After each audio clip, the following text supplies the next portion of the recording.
Welcome to another Smokebox session. I'm Dr. Green Thumb, aka Be Real for Be Real TV, and we have my man, Matt Barnes.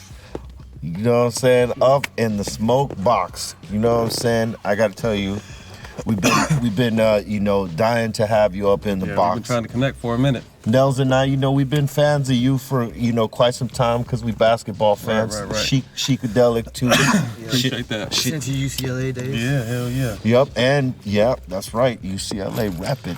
Yeah. Man, it's good. It's good to have you here, man. It's good to be here, man. And the other good thing is that, like a lot of retired NBA players, you are open now to show your support and love and everything you got going on in the cannabis culture, which is good to see. I think it's important, man. I've been someone that's been smoking since 14, and all through high school, all through college, all through the NBA. And since I've been done playing, I've been trying to become more of an advocate for it because it's such a helpful resource that professional athletes get penalized for. So, right. I've been fortunate enough to team up with UCLA for UCLA Cannabis Research Program. And to really try to educate people and let people know that, this is magic right here. This is a magical plant, and it can really help heal the world if people would open their minds up. What's more easier for people to convince, considering that you're being an advocate for it, especially from an athlete's perspective, is it more easier for them to pitch CBD or THC to them? I feel like people are more easable to CBD. CBD, but still, at the same time, a lot of people don't even know CBD doesn't get you high. That's how uneducated people are. Yeah, You know people what I mean? still, yeah.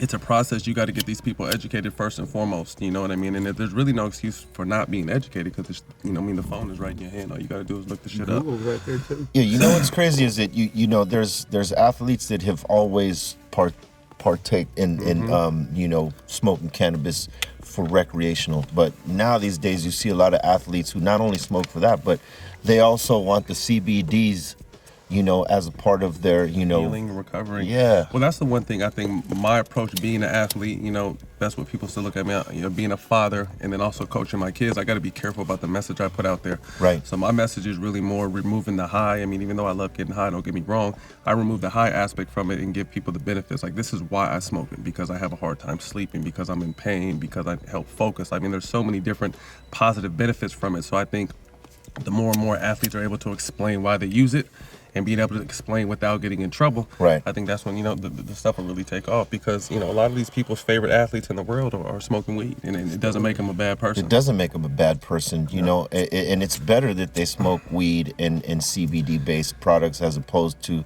taking the pharmaceuticals that addicted, man. A lot of professional athletes, that's been their downfall. You know what I mean? It's been, addicted to opioids and really, masking one problem and causing another problem. You know what I mean? So it's crazy how professional sports will pump you full of opioids, shots to get you back on the court or field, but wants to penalize you for smoking for smoking weed. So it's crazy.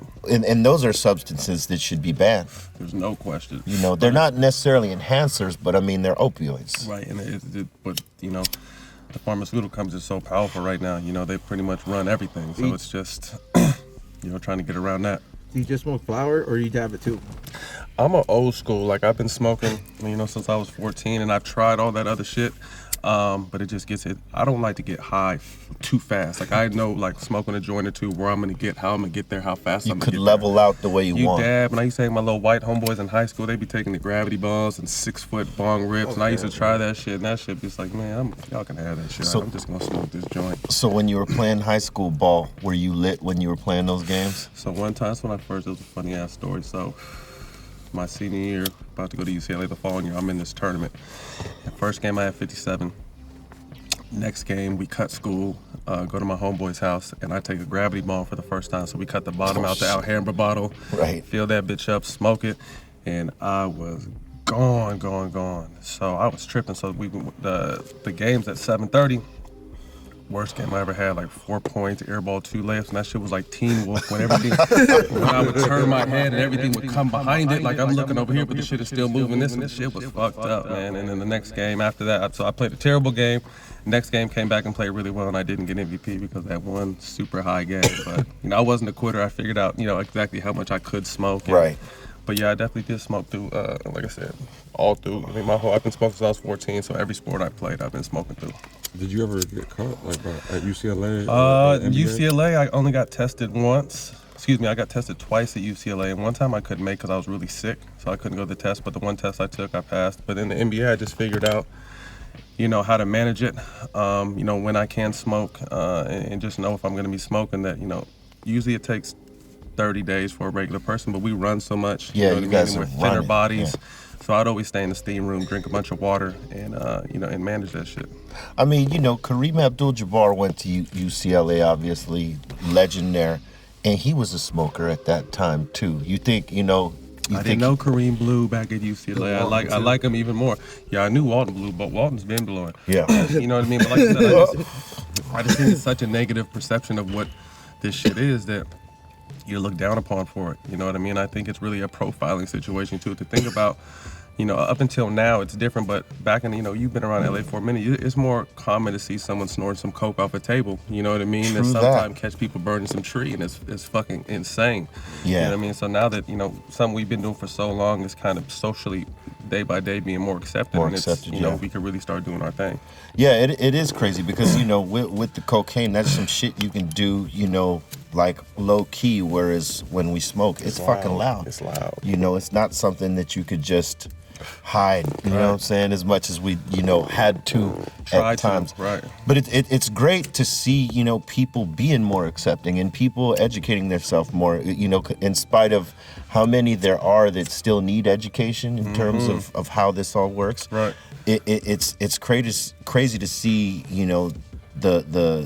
the level of education that people go through now to get. They do their diligence, We were talking about this, before we got on to a level of, the consumer knows what they're doing now. You know what I mean? Like, we've been smoking weed for so long, it's been pretty standard. It's been trash, or it's been, OG that fire. But now there's just so many different types and styles and strands and brands that, people are really educating themselves, and it's more of an art now. You know what I mean? How people are dabbing and just getting so many different ways to smoke instead of just back in the day, smoking joints, smoking a blunt. What's more like over here? And let me ask you this: out of the retired players that you played with, who is the biggest weed head in the league that's retired? One of the biggest smokers is, I'll probably say, Steven Jackson. Steven Jackson. We need you in the smoke box, dog. So me and Stack are about to do a podcast. So next time he comes to LA, I'm gonna link y'all.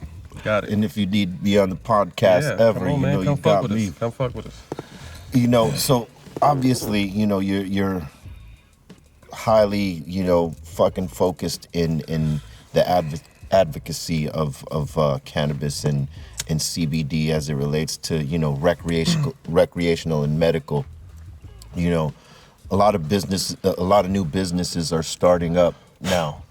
Where do you see yourself in that particular? Well, I'm in the process of finalizing my brand called Triple Threat. So Triple Threat is a basketball term, but I really didn't want to make it too basketball-y. But I Triple Threat for me stands for, I'm a father, I'm an athlete, and I'm a businessman. So I feel like I'm a triple threat to Right. society. You know what I mean? So and through all that, I smoke weed. Yeah. You know what I mean? Like, I coach my kids and around a bunch of kids. Kids are always at my house, and I'm still, time and place, but I can manage, my life and still be very productive on weed. You know what I mean? So it's just something you want to continue to push. I think we're on the way, though. The one thing I'll give, you can't. The president is a nut in himself. Oh, But the one thing is, I think he's pushing. He slowly but surely has his gas on this gas bill. The weed stuff. You know what I mean? So if he goes ahead and writes that off, that'll be lovely. And I think, as we continue to grow, and this is something that could, take us out of national debt. This is something that they regulate and get the taxes right. We can get states back on track and more funding for schools and fix these streets. There's a lot of things we can do with this money, but before we just got to figure out what that tax is and that green area to be able to, make people want to. I think the feds, their push into this is how do we convince the conservatives and the religious voters that this is the cool thing to do before we actually initiate doing it. I think that's their pushback. They're trying to, because a lot of those seats of power they hold are held by votes in re-elections and shit like that. I think that comes with education. We got to continue to educate ourselves and realize, and look at the alternative, the other drugs. You know what I mean? Like, most likely people, you're going to try something. You know what I mean? In today's society, so it's going to be coke, it's going to be pills, you could like alcohol, whatever the situation may be, you're going to do something. You know what I mean? So if we find out, know what the weed does to you and how it helps you, Yeah. You know, I think it's slowly but surely going to be, you know, just an amazing situation for us. Yeah, and it, Do you feel like weed helped you in your like basketball career? Like I definitely, you know, I was someone that would smoke, you know, before a game. I would, you know, I'd go to practice, come home, burn one, take a nap, get up, shower, and go to the game. So, you know, I wasn't smoking right before the game, but I would smoke that day and it would just lock me in. You know, I lived a very public, crazy life off the court, you know, from my, you know, the fight with my former teammate. You kept it 1,000. Right. My divorce with my ex, just a whole bunch of shit. So while the whole world is screaming at you in Sports Center saying nothing but negative shit about you, Team Z's on your ass, you got to be able to focus, because no matter what, like, my job is to focus and play basketball, so I can't let all this outside bullshit, you know, fuck with me, distract me. So smoking weed was something that allowed me to get sleep at night. It allowed me to focus. It reset my body. Put you in a positive zone. Reset and just allowed me to focus on what I had to do, man. And like I said, I wouldn't have been able to make it through the life I lived without weed. Is there certain weeds that you prefer to smoke for certain things? Like, let's say, like would you feel that like a sativa helps you out more when you have cardio? So I'm just getting to that point. So like I said, I've always smoked OG for probably 20 years.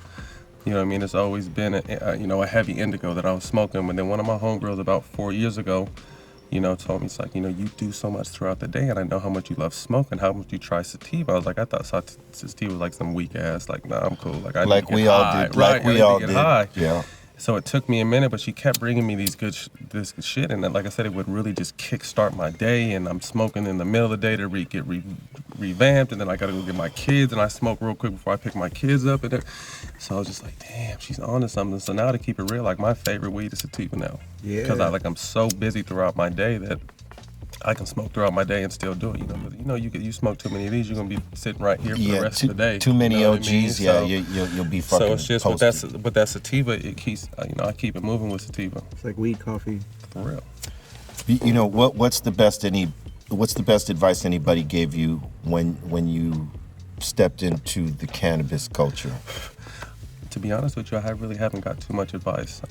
You know, I think my dad sold drugs, sold weed, sold some other shit. So I just, you know, from an early age, You know the hustle. I know the game. I know the hustle. I saw drugs at a young age. You know what I mean? So I was someone that saw what the coke and all the shit did to other people, and I didn't want to do that. But I remember when my dad would smoke weed, he'd just be chilled out. I loved the smell of weed because he smoked cigarettes too, and I didn't like that shit.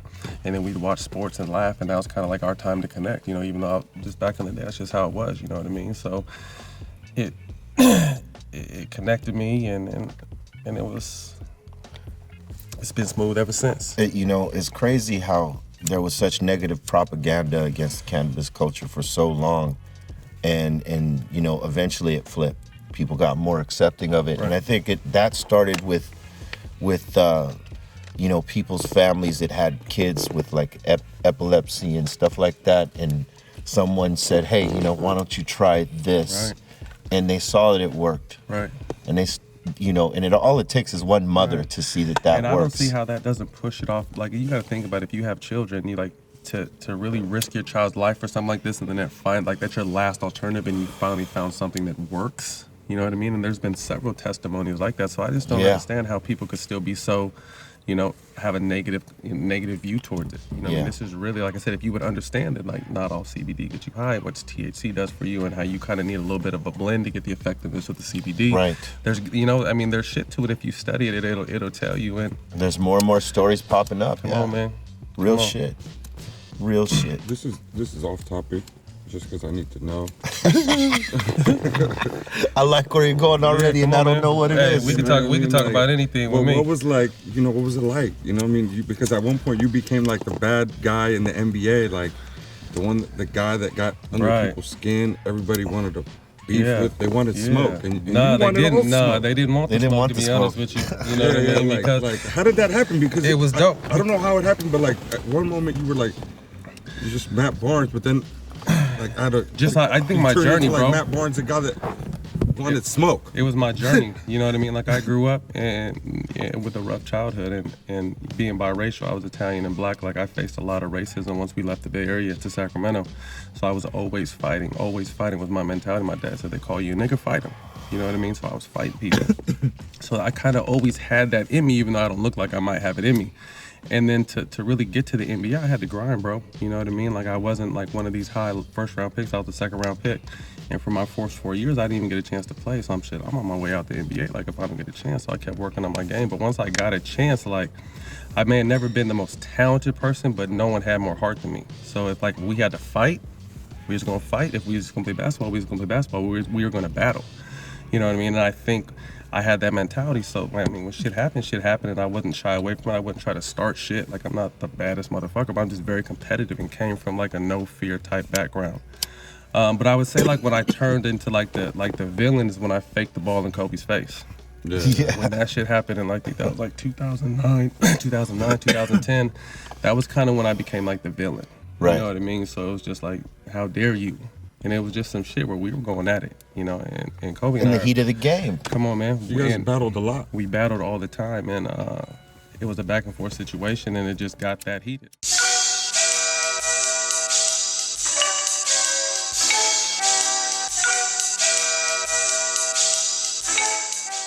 Got the heart of a lion, soul of a titan, mind of a genius, fly with the height. All your senses is senseless, resistant, relentless. It's what they call you when your grind is endless. Let's get this. They say I'm psycho, I move weight like lipo. Got a big crib like Michael, out the window with a rifle. My wrist game on light show. I'm backstage with white hoes. I got pre-rolls in that red cup, that's key lime, don't like